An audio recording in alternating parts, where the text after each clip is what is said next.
Assalamualaikum warahmatullahi wabarakatuh. Jumpa lagi dengan Ibu Ariza Leniovita. Pembahasan kali ini kita akan membahas mengenai transport melalui membran. Nah, ini adalah struktur membran sel yang telah kita pelajari sebelumnya, yang disusun oleh berbagai macam unsur. Ada lipid bilayer, ada karbohidrat, ada protein, dan lain sebagainya. Selain sebagai pelindung sel, membran juga berperan dalam transport zat, di mana transport itu sendiri berfungsi untuk menjaga kestabilan pH sel, menjaga konsentrasi ion dalam sel, kegiatan enzim untuk mengeluarkan sisa metabolisme yang bersifat racun, serta memasok ion-ion yang penting dalam sel saraf. Nah, transport melalui membran. Transport itu sendiri berarti perpindahan. Transport membran dibedakan menjadi dua, yaitu transport aktif dan transport pasif. Transport pasif tidak membutuhkan energi, sedangkan transport aktif membutuhkan energi berupa ATP. Transport pasif adalah perpindahan zat baik padat, cair ataupun gas dari konsentrasi tinggi ke konsentrasi rendah. Sedangkan transport aktif adalah perpindahan ion dan molekul melawan gradien konsentrasi untuk masuk ataupun keluar sel. Melawan gradien konsentrasi itu maksudnya perpindahan dari konsentrasi rendah ke konsentrasi tinggi. Jadi kalau dibayangkan perbedaan antara transport aktif dan transport pasif itu seperti air terjun yang jatuh dari atas ke bawah. Nah, itu adalah transport pasif, tidak membutuhkan energi untuk menjatuhkan air tersebut. Berbeda dengan ketika kita memindahkan air dari dalam sumur ke atas ya. Dia membutuhkan energi atau tenaga untuk memindahkan dari bagian yang rendah ke bagian yang tinggi. Transport pasif ini dibedakan menjadi tiga, yaitu difusi, difusi terfasilitasi, dan osmosis. Nah, apa itu difusi? Difusi adalah perpindahan zat terlarut, baik itu padat, cair, atau gas, dari konsentrasi tinggi ke konsentrasi rendah melalui membran semipermeabel. Contohnya yaitu difusi oksigen masuk melalui membran sel menuju ke alveolus paru-paru, atau sebaliknya difusi CO2 keluar dari alveolus paru-paru menuju ke lingkungan. Hal ini karena disebabkan oksigen di luar atau di lingkungan itu lebih tinggi konsentrasinya daripada oksigen yang ada di dalam paru-paru. Pun begitu sebaliknya dengan CO2. Jadi kita tidak butuh energi kan untuk memasukkan O2 ke dalam paru-paru kita, nggak perlu dipaksa-paksa toh. Ini adalah gambaran difusi molekul yang bergerak dari konsentrasi tinggi ke konsentrasi yang rendah melalui membran semipermeabel sehingga konsentrasinya menjadi sama. Transport pasif yang kedua yaitu difusi terfasilitasi, adalah proses difusi yang berlangsung dengan bantuan protein pembawa. Molekul yang berdifusi biasanya molekul yang berukuran besar. Misalnya kita mau memindahkan benda yang memiliki bobot yang berat, kita perlu difasilitasi misalnya dengan gerobak atau troli untuk memudahkan kita dalam memindahkan atau membawa barang tersebut. Berikut ini adalah gambaran difusi terfasilitasi di mana ada protein pembawa yang membantu proses pemindahan zat.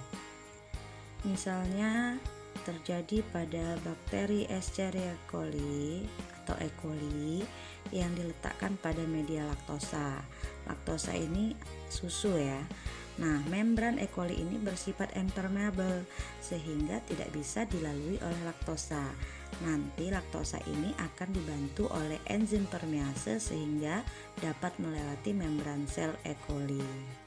Transport pasif yang ketiga yaitu osmosis.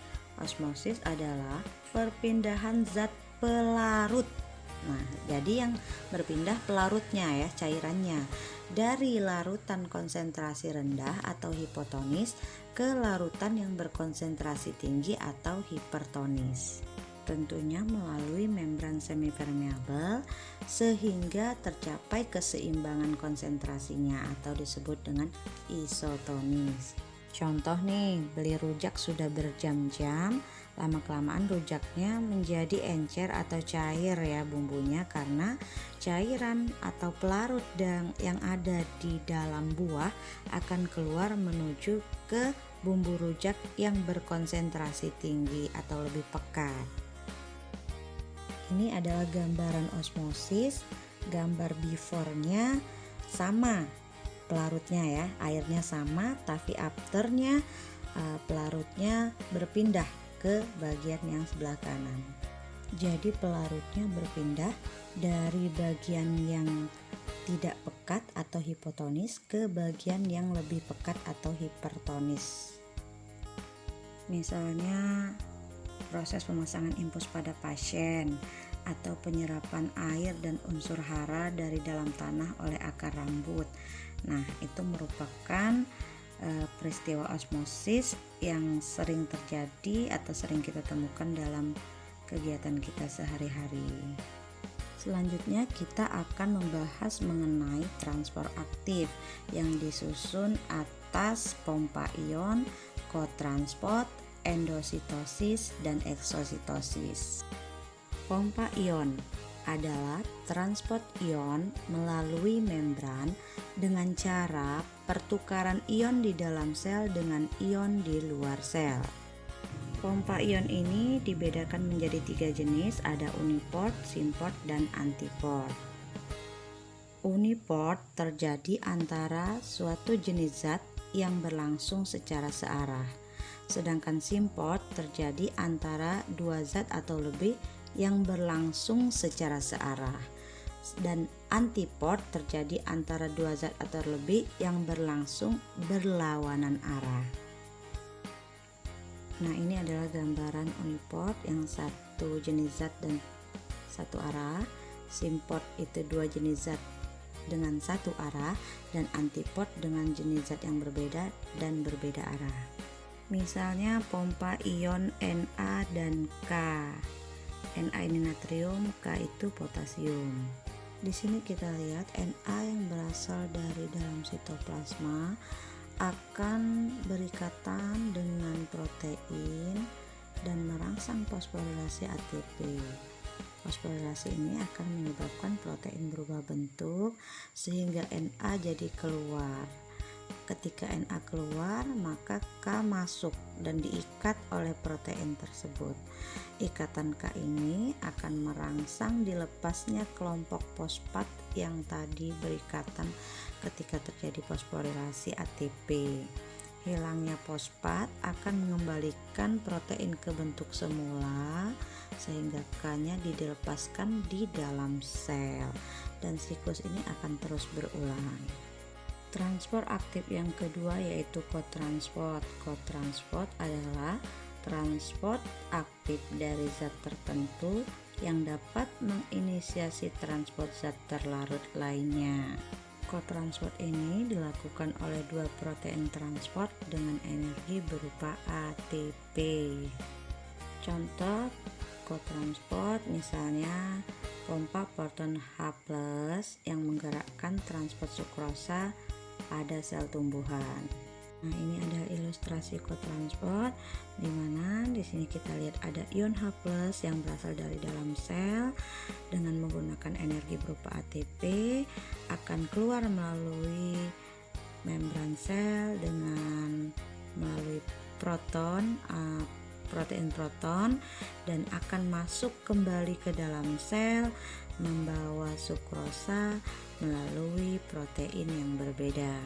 Transport pasif yang ketiga yaitu endositosis adalah proses sel membuat lekukan dari membran sel untuk menyerap atau menelan sesuatu.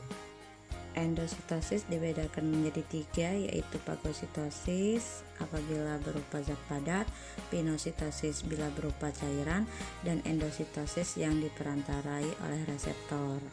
Berikut ini adalah ilustrasi endositosis, di mana membrannya itu membentuk lekukan sehingga membentuk sebuah kantong dan membawa zat baik padat ataupun cair masuk ke dalam sel.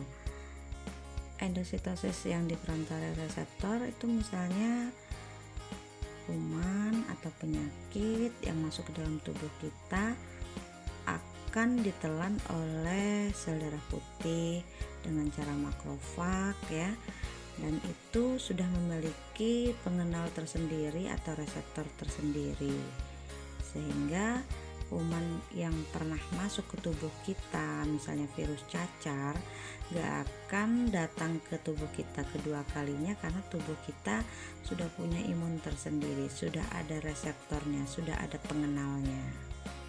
Transport aktif yang keempat yaitu eksositosis.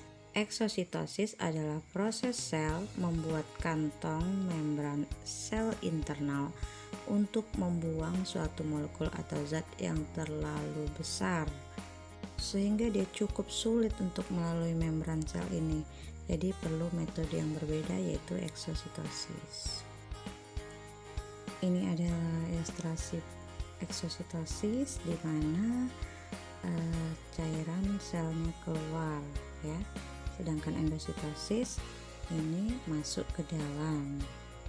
Contoh peristiwa eksositosis dalam kehidupan kita yaitu ketika sel saraf melepas sinyal kimiawi yang merangsang otot kita. Nah, itulah dia pembahasan kita mengenai transport melalui membran. Terima kasih untuk perhatiannya. Jangan lupa like, comment, share, dan subscribe agar saya lebih semangat dalam membuat video pembelajaran berikutnya. Assalamualaikum warahmatullahi wabarakatuh.